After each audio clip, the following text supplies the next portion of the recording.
Olá, tudo bom? E aí, galera do EJA, tudo bem com vocês?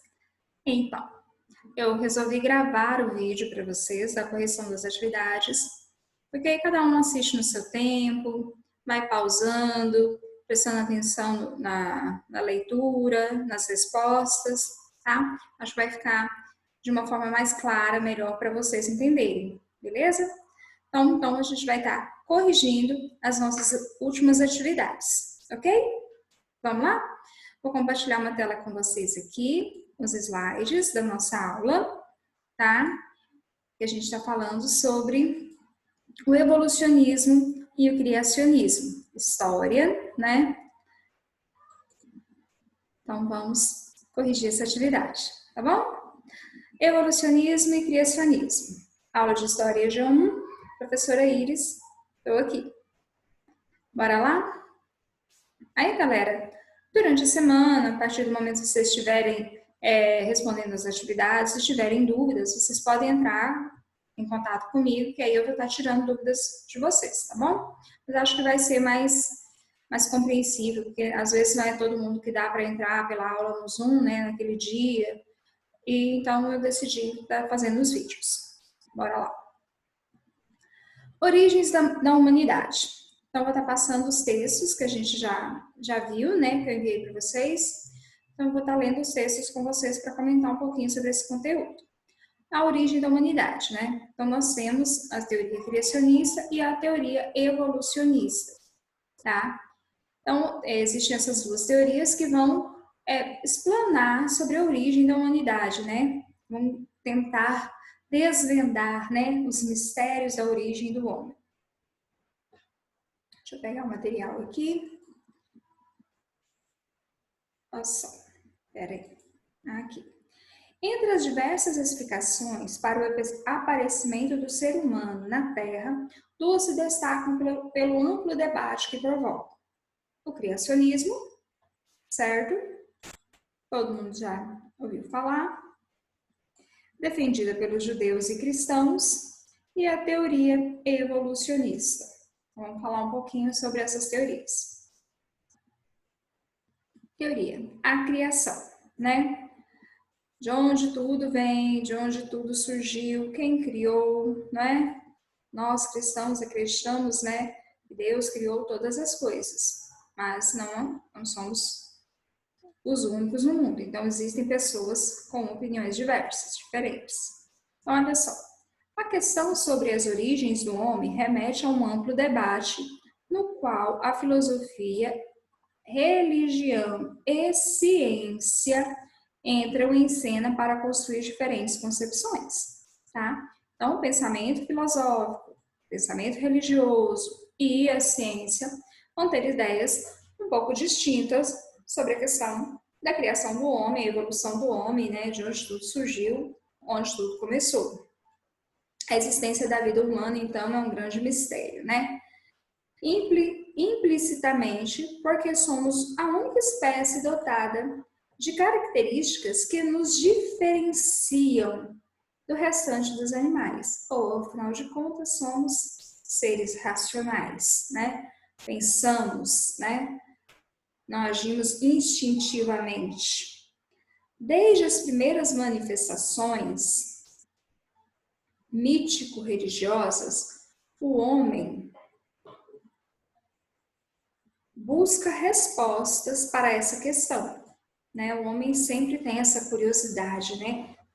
Faz parte intrínseco do ser humano, a curiosidade de entender, né?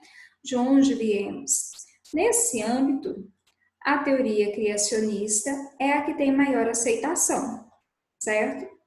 Ao mesmo tempo, ao contrário do que muitos pensam, as diferentes religiões do mundo elaboram uma versão própria da teoria criacionista. A gente for estudar sobre a história das religiões, a gente vai ver que cada religião, né, tem uma teoria sobre a origem do homem, sobre a questão criacionista, tá? Não somos, assim, os detentores de todo esse conhecimento, né? Então, nós temos religiões asiáticas, religiões místicas, né? Diversas, não vou citar nomes, tá bom? mas que abordam esse tema com uma visão diferente uma da outra. Uma diferenciação aí. A mitologia grega, por exemplo, né, os gregos, né, são os povos, né, detentores de grande conhecimento, atribuiu a origem ao feito dos titãs Epimeteu e Prometeu, né, esses dois deuses aqui. Epimeteu teria criado os homens sem vida, imperfeitos, e feitos a partir de um molde de barro. Por compaixão, seu irmão Prometeu resolveu roubar o fogo do deus Vulcão para dar vida à raça humana. A mitologia grega é incrível, né? Autora de grandes clássicos aí dos filmes, né? Já a mitologia chinesa atribuiu a criação da raça humana à solidão da deusa Nua. Não sei se é assim que pronuncia, gente. Que ao perceber sua sombra sobre as ondas do rio, resolveu criar seres à sua semelhança. Olha só, interessante. A mitologia guarani, etnia indígena, que habitava as serras sul-americanas antes da chegada dos europeus. Para essa cultura tupã, o criador do mundo, peraí, deixa eu achar meu negócio aqui. O criador do mundo é o deus do trovão. Criou Rupafé, o primeiro homem e pai dos povos. Sipafé, a primeira mulher e mãe dos povos. A partir das estátuas feitas de barro nas quais soprou a vida. Desde então, muitos outros homens e mulheres foram nascendo até povoar o mundo, que seria, na visão guarani, provavelmente a grande parte da América do Sul. Olha que interessante, que se a gente for observarmos bem, parece que existe uma ligação entre todos, né? Todos esses pensamentos nos remete a um mesmo fim, né? Eles começam sempre daquela questão da origem, de dar vida, né? A esse ser inanimado, esse ser, né? E veio, então, muitos deles, né? Do pó da terra, que foram feitos de barro. Uma semelhança muito grande entre todos esses pensamentos aqui, que tentam cunhar, então, uma teoria sobre a criação do homem. Ok? Bora lá. Tô indo bem devagar aqui para todo mundo dar conta de acompanhar, tá bom? Vamos lá. Já na mitologia maia, os povos maias, né, que habitam aqui a nossa América do Sul, população que ocupava terras hoje pertencentes à América Central, eu também pensei, América Central, o panteão, conjunto dos deuses, se juntou às divindades Lepeu, Gucumás, para criar o ser humano. Então, teve uma junção de deuses aqui para criar o ser humano. Houve 3 tentativas, gente, de criação. Na primeira, tentaram usar a lama, mas ela se desmanchava. Na segunda, usaram madeira. Ao final da criação, até tinha formato do ser humano, mas não possuía alma. Por fim, usaram o milho e com ele conseguiram criar o primeiro ser humano. Olha que interessante, né? Vou tirar um negocinho aqui da minha cara. Aí. A mitologia Ioruba, etnia da África Ocidental, atribuiu a criação do mundo e da humanidade a Obatala, que com a ajuda de Odudua usou o barro, olha o barro de novo aqui, para criar o ser humano e lhe deu o N, sopro da vida. E a mitologia egípcia? Existem várias variações do mito da origem da humanidade. Segundo os deuses, né, a mitologia egípcia tinha vários deuses. Deus Ra criou a terra, povoou-a com plantas e animais. Tá? A partir de suas lágrimas, criou o ser humano. Destaque que em cada cultura há diferentes mitos de criação do ser humano e, com frequência, um mesmo mito apresenta diferentes versões, ou seja, narrado com variações por diferentes povos. É como se tivesse um fato que é narrado de diferentes posições, de diferentes visões, né? Eu tenho um fato e ele está sendo narrado de diferentes formas, mas sempre com os mesmos elementos. O cristianismo adota a Bíblia como fonte explicativa para a criação do homem. Segundo a narrativa bíblica, o homem foi concebido depois que Deus criou os céus e a terra. Deus criou todas as coisas, né? Nós temos lá em Gênesis, né, a narrativa da criação de todas as coisas. Deus criou céu e terra, né? E depois criou o ser humano. Também feito a partir do barro. O homem teria ganhado vida quando Deus soprou o fôlego da vida nas suas narinas. Outras religiões contemporâneas e antigas formulam outras explicações, sendo que algumas chegam a ter pontos de explicação bastante semelhantes. Então, como eu já disse, né, parece que é o mesmo fato narrado de pontos de vista diferentes, que a gente for olhar bem assim com esse olhar, né, a gente consegue enxergar, mas nós temos pontos de vista diferentes. Então, alguns vão olhar e ver outros pontos, né, outras coisas que talvez eu não esteja vendo. Então, aqui a gente tem uma narrativa da criação, né, como que foi a criação do homem, como que o homem surgiu nos pontos de vista de várias culturas pelo mundo afora. Né? A gente muitas vezes ficamos focados apenas naquele ponto de vista meu, seu, nosso e pronto. Mas existem várias histórias, várias narrações sobre a origem do homem. Ok? Bora lá. A partir da leitura, responda. Então, agora a gente tem algumas questões, tá? Elas estão divididas aqui.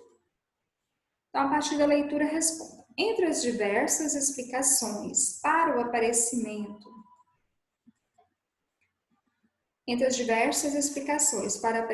do ser humano na Terra, duas se destacam pelo amplo debate que provocam. Quais são elas? Então, tenho duas teorias sobre o aparecimento do homem na Terra. E ambas, né, são muito debatidas. Quais são elas? O criacionismo, defendido pelos judeus e cristãos, e a teoria da evolução. São as duas teorias mais debatidas, certo? B. Existe apenas uma versão sobre a teoria criacionista? O que nós vimos agora, não é? O que a gente leu agora sobre a teoria da criação? Existem várias teorias de acordo com cada nacionalidade, cada mito, né? Cada crença, cada povo. Então, não. Por quê? As diferentes religiões do mundo elaboram uma versão própria da teoria criacionista. Tá? Com diferentes religiões creem na criação do homem, porém de pontos de vistas bem diferentes, bem próprios de cada um. De acordo com seus elementos, as suas culturas, os seus povos, eles elaboram, então, esses pontos de vistas. Ok? Deixa eu limpar aqui. A evolução humana. Vamos falar um pouquinho sobre a evolução humana, certo? Vou pegar o conteúdo aqui. Ai, Jesus. Vamos lá. Em oposição ao criacionismo. Então, agora eu tenho uma teoria que vai se opor ao criacionismo, certo? Então, em oposição ao criacionismo, temos, então, a teoria evolucionista. Parte do princípio de que o homem é resultado de um lento processo de alterações, ou seja, mudanças. Essa é a ideia central da evolução. Os seres vivos, vegetais e animais, incluindo os seres humanos, se originaram de seres mais simples, que foram se modificando ao longo do tempo. Então, nós tínhamos aí as células, né, os seres mais simples, e eles foram se evoluindo a partir das necessidades do ambiente, eles foram se evoluindo. Essa teoria, galera, foi formulada na segunda metade do século XIX pelo cientista inglês Charles Darwin, certo? Todo mundo já ouviu falar no Darwin, né? Já estudou um pouquinho sobre ele na escola. Charles Darwin, então, vem formular essa teoria, tendo sido aperfeiçoada pelos pesquisadores e hoje é aceita pela maioria dos cientistas, tá bom? Após abandonar seus estudos em medicina, Darwin decidiu dedicar-se às pesquisas sobre a natureza. Ele abandonou a medicina e vou pesquisar a natureza e os seres vivos. E em 1831, foi convidado a participar como naturalista de uma expedição de 5 anos ao redor do mundo. Olha que massa! Organizada pela Marinha Britânica. Então, ele abandonou a medicina e se dedicou aos estudos naturais, ou seja, às evoluções das espécies, às teorias relativas aos seres vivos, né? E em 1836, de volta à Inglaterra, trazia na bagagem milhares de espécies animais e vegetais, coletando, né, em todos os continentes, além de uma enorme quantidade de anotações, né? Como todo bom cientista, eu vou anotar tudo que vejo. E após, galera, 20 anos de pesquisa baseado nesse material coletado nessa viagem, né? Ele cria sua obra-prima, ok? Então, ele cria sua obra-prima, A Origem das Espécies, certo? Então, aqui ele vai criar, então, a sua obra-prima, seu livro, e vai marcar, né, essa teoria que ele tanto, que é tão apregoada pelo meio científico, da origem das espécies, da evolução. Beleza? Então, aqui nós temos essa questão aqui, que na verdade já está marcada 1 aqui, mas a gente sabe que ela não é a 1, né? Ela é a 2, tá bom? Relaciona a mitologia à sua versão de teoria criacionista. Aqui, tem a minha colinha básica aqui, para a gente não perdermos muito tempo nessa questão aqui. Então, ó, deixa eu pegar aqui minha canetinha. Mitologia grega, né? Como que a mitologia grega vê a teoria criacionista? Bem, a letra A, na verdade, vai ser essa aqui, ó. Atribui a origem do homem ao feito dos titãs, Epiteu e Prometeu. Vocês lembram, né? Que a gente falou, né? Que os 2 deuses, né? Então, aqui, letra A. Deixa eu pegar uma cor mais escura aqui para nós.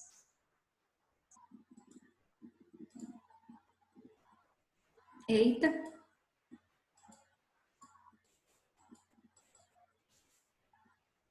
Deixa eu só apagar. Pronto. Agora vou pegar o vermelho. E vamos lá. Então, aqui nós temos Epiteu e Prometeu relacionado à mitologia grega. Ok? Então, ó, mitologia egípcia. A letra B. Olha aqui ela. Mitologia egípcia. Existem variações do mito de origem da humanidade na mitologia egípcia. O deus Ra criou a terra, povoou com plantas e animais e a partir das suas lágrimas, né, criou o ser humano. Então, a mitologia grega, né, dá essa autoria aqui ao deus Ra, tá certo? Quem viu as novelas lá dos 10 Mandamentos, né, lembra bem desse deus que era muito comentado naquela novela. Cristianismo, né? Como que o cristianismo narra a teoria criacionista? vamos ver aqui, adota a Bíblia como fonte explicativa sobre a criação do homem, né? Então, a Bíblia é adotada como explicação para a origem do homem. O Deus fez o homem do pó da terra e soprou nas suas narinas e deu o fôlego da vida. A mitologia maia. Sim. A mitologia maia. Deixa eu pôr esse negocinho aqui em cima. A mitologia maia, deixa eu achar aqui, a última. População que ocupa terras hoje pertencentes à América Central. Isso, os maias ocupam nessa porção, né, do México aqui. E atribui, então, a um conjunto de deuses, Tepeu, Gucumats, para criar o ser humano. Lembra que a gente falou sobre isso? Então, aqui nós temos a letra D. O que mais? A mitologia Ioruba. Achei interessante essa aqui. Ioruba é a etnia da África, né? São uma etnia pertencente à África Ocidental que atribui a criação do mundo e da humanidade a Obatala, né? Que com a ajuda de Odudua usou o barro para criar o ser humano. Então aqui nós temos letra F. Eita, mas as letras tá ficando bonitas, hein? E por último, como diz a minha menininha, ela vai fazendo as atividades, aí faltou alguma coisa, e falou assim, mãe, esse daqui cabe aqui. Mas nós temos duas. Então, tá faltando? Então, B, G, que é a mitologia chinesa, que atribui a criação à deusa Nua, né? E G, E. A mitologia guarani, né? Nossa aqui, né? Etnia indígena que habita as terras sul-americanas antes da chegada dos europeus. Ok? Muito interessante, não é? Se a gente for analisar essa questão do criacionismo, eu acho fantástico essas visões diferentes e quanto parece que elas estão se assemelhando ao mesmo tempo. Então, ó, a respostinha tá aqui, a sequência, tá bom? E aqui o meu rabisquinho aqui. Eu tenho que apagar ele. Bora lá, vamos continuar. Quais são as principais semelhanças que você consegue identificar nessas versões? Quais as principais semelhanças que a gente consegue identificar nas versões da teoria criacionista, né? Olha só, ela sempre parte de uma divindade. Sempre existe um Deus, algo superior, um ser supremo, né? Que vai trazer a vida ao ser humano a partir de materiais da Terra, né? A partir de materiais manipulados ali e da Terra. Então, aqui. Elas sempre partem, né, dessa divindade e está sempre relacionada ao povoamento da Terra e a semelhança da criatura com o Criador, entre outros, tá bom? Mas se vocês tiverem colocado algo mais também, ter visto mais coisas, beleza, vocês podem compartilhar comigo depois, tá bom? Eu vou estar achando o máximo. O texto que você leu anteriormente, que falava sobre criacionismo. Vamos agora ler o texto a seguir, que trata sobre a teoria evolucionista. Então, a gente falou sobre a criação do mundo, né? As diferentes visões, e agora a gente vai falar um pouquinho mais sobre a teoria evolucionista, que é o texto que eu enviei a atividade para vocês essa semana. Então, aqui a gente está corrigindo a atividade anterior e a atividade passada, semana passada, né? As duas últimas atividades, tá bom? Que agora a gente está tendo um intervalo, né? Atividade, explicação, atividade, explicação. Aí, se eu deixasse essa daqui, ficaria para trás, né? Então, estou corrigindo tudo nessa aula hoje, tá? Eita, deixa eu apagar meus rabiscos. Ok, vamos lá. Falar um pouco sobre a teoria evolucionista, né? Deixa eu pegar minha setinha aqui para vocês acompanharem comigo a leitura. A grande contribuição de Darwin para a teoria da evolução foi o quê? A ideia da seleção natural. Ele observou que os seres vivos sofrem modificações que podem ser passadas para gerações seguintes. Olha que interessante. No caso das girafas, ele imaginou que, antigamente, haveria animais de pescoço curto e pescoço longo. Com a oferta mais abundante de alimentos, no alto das árvores, as girafas de pescoço longo tinham então o quê? Mais chance de sobreviver, de se reproduzir e assim transmitir essa característica. Então elas vão sobreviver mais, vão ser que mais vão se reproduzir, as outras vão morrer de fome porque não vai conseguir alcançar o alimento lá no topo da árvore. Então, a seleção natural nada mais é, portanto, do que o resultado da transmissão hereditária dos caracteres que melhor se adaptam, né? Uma espécie ao meio ambiente. Então, a girafa melhor se adapta naquele meio que os alimentos são mais altos. Os animais que não se adaptaram, eles vão acabar sumindo ali daquela região ou talvez até sendo extintos. Então, a ideia da seleção natural não encontrou muita resistência, pois explicava a existência de animais como os dinossauros, dos quais já haviam sido encontrados muitos vestígios, né? O que causou grande indignação tanto nos meios religiosos quanto nos científicos foi a afirmação de que o ser humano e o macaco teriam uma parte em comum, que vivera há milhares de anos. Logo, porém, surgiria a comprovação dessa teoria, à medida que os pesquisadores descobriram esqueletos com características intermediárias entre os humanos e os símios. Então, isso causou uma grande polêmica, tanto no meio religioso quanto científico. Opa, peraí, vamos vir do macaco? Esse negócio deu uma confusão, certo? Não vamos explicar, não vamos entrar muito dentro dessa questão. E eu mandei um vídeo para vocês, né, que o cara explicou bastante sobre essa teoria, sobre essa questão aqui da evolução, né? Não seria que o macaco foi evoluindo, né? É um processo longo aí que a gente tem de permanência de certas características e extinção de outras, ok? De acordo com o texto, vamos lá.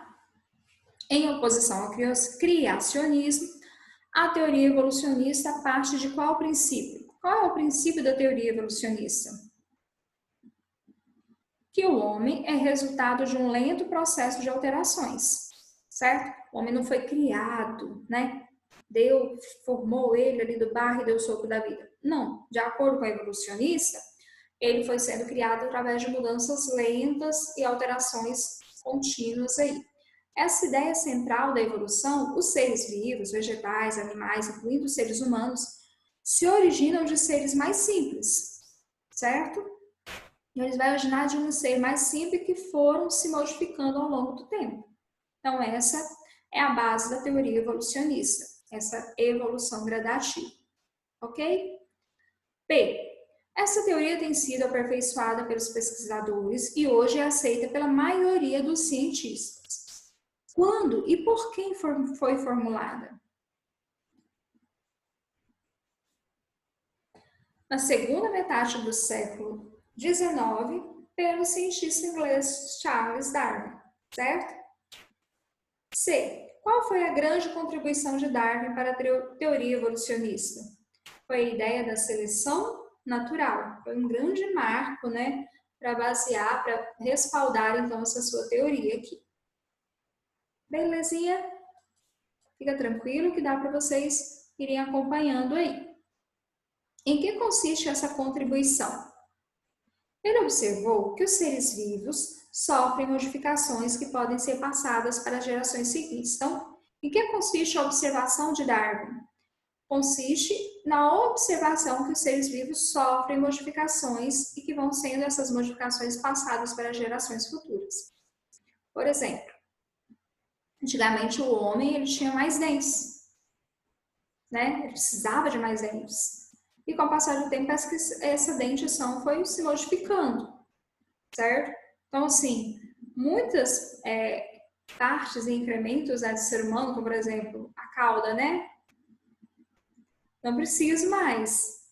Então elas foram sumindo, né? O ser humano foi deixando de utilizar aquilo constantemente e isso foi desaparecendo. Se a gente for pensar bem nessa questão, por exemplo, se você deixa de movimentar-se, né? Movimentar as suas pernas, os seus braços, eles vão perdendo e vão se atrofiando, vão perdendo essa função, né? Se ele não for estimulado.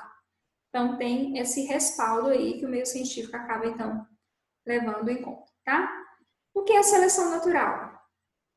Seleção natural nada mais é, portanto, do que o resultado da transmissão hereditária dos caracteres que melhor adaptam uma espécie ao meio, tá? Então, nada mais é do que o meio natural mesmo vai selecionando aquela espécie que melhor se adapta e ela prossegue, ok?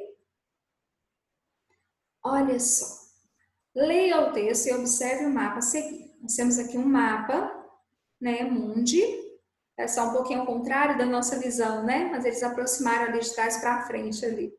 E nós temos o Pacífico, né? A gente costuma olhar na visão do Atlântico aqui, né? Às vezes estamos olhando aqui no Pacífico. Esse pedacinho aqui, o Estreito de Bering, que é o nosso ponto, por isso que nós estamos olhando nessa visão aqui, nesse âmbito, tá certo? Por quê? Porque acredita-se que o homem veio passeando daqui e foi passando pela Ásia, caminhou por aqui para o Alasca, desceu para a América do Norte, chegou na América do Sul. Beleza? Temos outras teorias de que o homem passou por aqui, né? Chegando na Oceania, que ele já começou, né, uma distância menor, nos seus pequenos barcos, também chegar aqui na América do Sul. Então, são algumas teorias sobre o povoamento da Terra.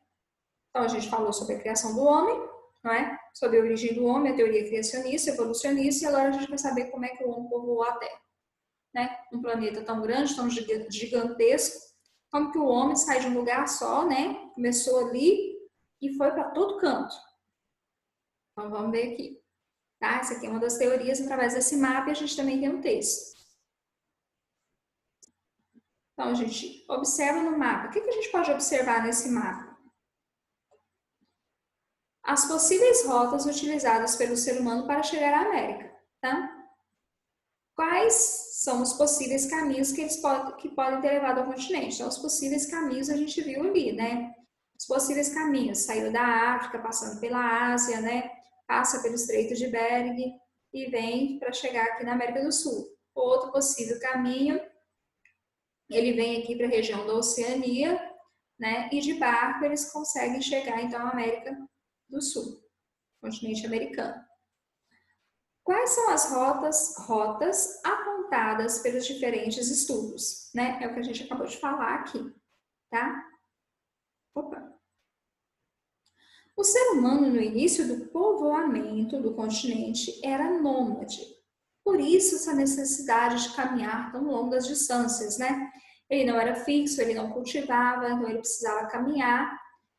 Um inverno muito rigoroso, eu preciso procurar um lugar onde eu tenho alimentos disponíveis, certo? Então, essa característica nômade fazia com que o homem fosse migrando, né?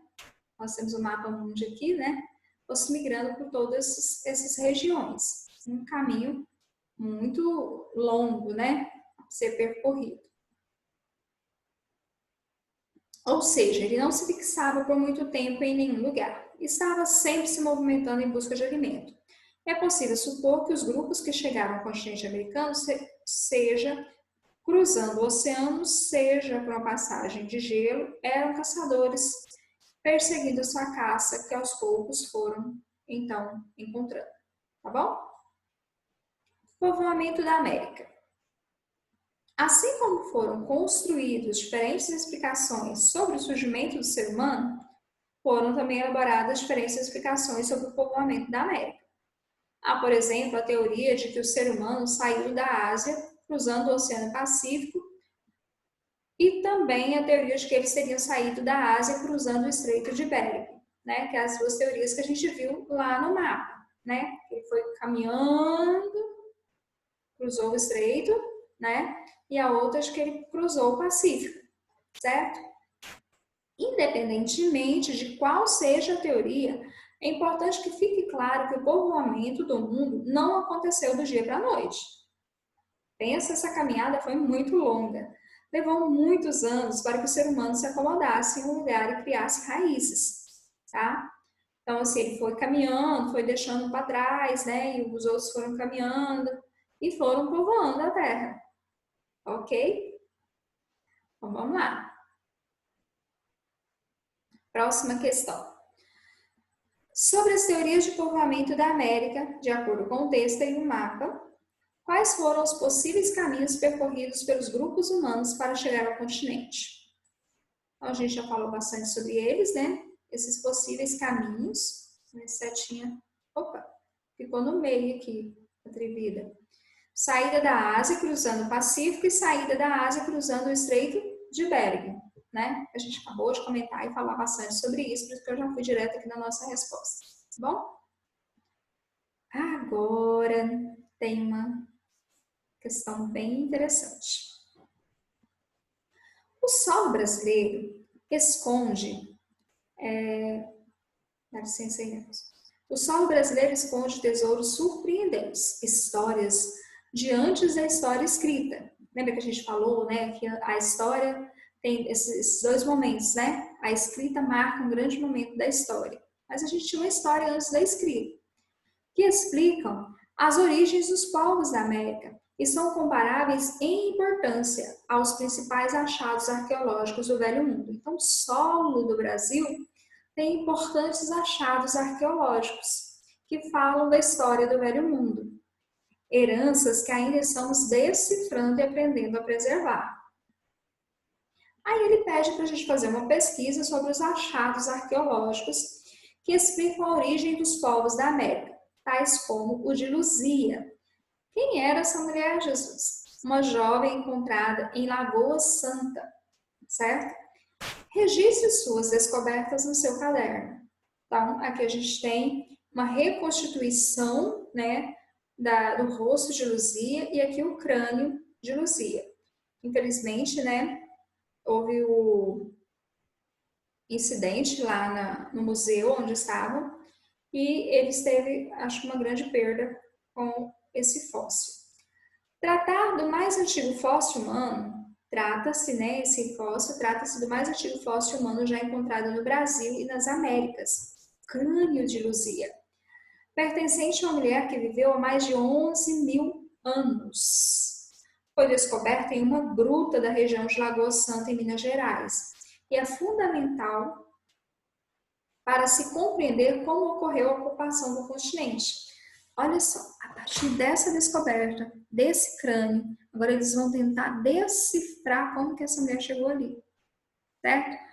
A espécie, a forma do crânio, tudo isso serviu para eles entenderem essa chegada do homem ao continente americano, que é o cientista, né? É um ser curioso. Na verdade, a descoberta de Luzia é o principal problema para os cientistas que defendem a tese de que o Homo sapiens chegou ao continente cerca de 11,2 mil anos atrás, a partir do Estreito de Bering. Essa teoria ganhou força depois de artefatos de uma cultura chamada Clovis serem encontradas em um sítio do Novo México, no fim da década de 1920. Assim, por muito tempo, acreditou-se que esses norte-americanos constituíram o primeiro povoamento da América. Só que aí chegou a Luzia, né? No entanto, com a descoberta de Luzia, a teoria dos clovistas perdeu força. Por quê? Na velocidade com que se deslocava naquela época, seria impossível para o homem chegar tão rapidamente à América do Sul. Então, 11,2 mil anos, eles estavam dizendo que ele estava lá no México. Só que a Luzia já estava, né, mais ou menos nesse período, lá na América do Sul.